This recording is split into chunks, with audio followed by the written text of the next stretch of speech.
நான் அடிக்காம சொல்றேன். இத விட கேவலமான ஃபுட்ட லைஃப்ல நான் இதுவரை சாப்பிட்டதில்ல. அட அத விடுங்க. இத விட மோசமா இந்த ஹோட்டல்காரன் கூட செய்ய முடியாது இதுக்கப்புறம். பசிக்குதுன்னு உன் ஹோட்டல் பக்கெட் வந்தது ஒரு குத்தமாடா? நேத்து நைட்டு பார்த்தீங்கன்னா, நைட் டியூட்டி ஃபுல்லா பார்த்துட்டு வந்துட்டு பார்த்தீங்கன்னா, காலைல ரொம்ப டயர்ட் ஆயிடுச்சுன்னு சொல்லிட்டு படுத்துட்டேன். ஈவினிங் ஒரு 4, 4:30 மணிக்கு தான் எந்திரிச்சேன். எந்திரிச்ச உடனே பார்த்தீங்கன்னா, சரி சமைக்கலையே வெளில போய் சாப்பிடுவோமே அப்படின்னு சொல்லிட்டு கிளம்பி போனோம். நம்ம நண்பர் பார்த்தீங்கன்னா, மட்டன் பிரியாணி வாங்கியிருந்தாப்புல. நான் வந்து பார்த்தீங்கன்னா, ஃபிஷ் பிரியாணி வாங்கியிருந்தேன். 2 பிளேட்டுக்குமே பார்த்தீங்கன்னா சேம் ரைஸ் தான். என்ன அடியில் பார்த்தீங்கன்னா, அவருக்கு வந்து 2 மட்டன் துண்டு, எனக்கு வந்து பார்த்தீங்கன்னா ஒரு ஃபிஷ், அவ்வளோதான். ரைஸ் வந்து பார்த்தீங்கன்னா அந்த பழைய ரைஸ் வச்சா எப்படி இருக்கும் அந்த மாதிரி ஸ்மெல்லு. வச்சா என்ன, அதான் வச்சுட்டாங்களே. யோசிச்சேன், ஏன் நாக்குக்கு மட்டும் தான் அப்படி தெரியுதா இல்லை நண்பருக்கும் அப்படி தெரியுதான்னு சொல்லிட்டு அவன்கிட்டையும் கேட்டேன். ஆமாம், ரைஸ் ஸ்மெல்லு தான் அடிக்குது அப்படின்னா.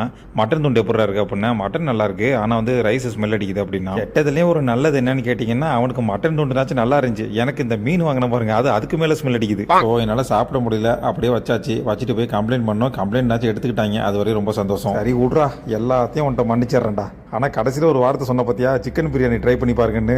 அங்கே நிற்கிறடா நீ. சரி ஓகே மக்களே, என்னோட சோகம் என்னோட போட்டும். நம்ம சேனலை சப்ஸ்கிரைப் பண்ணாதவங்க மறக்காமல் சப்ஸ்கிரைப் பண்ண அழுத்திக்கிங்க. அடுத்த ஒரு மொக்க வீடியோவில் வந்து உங்களை சந்திக்கிறேன். அது வரையும் டாட்டா பாய்.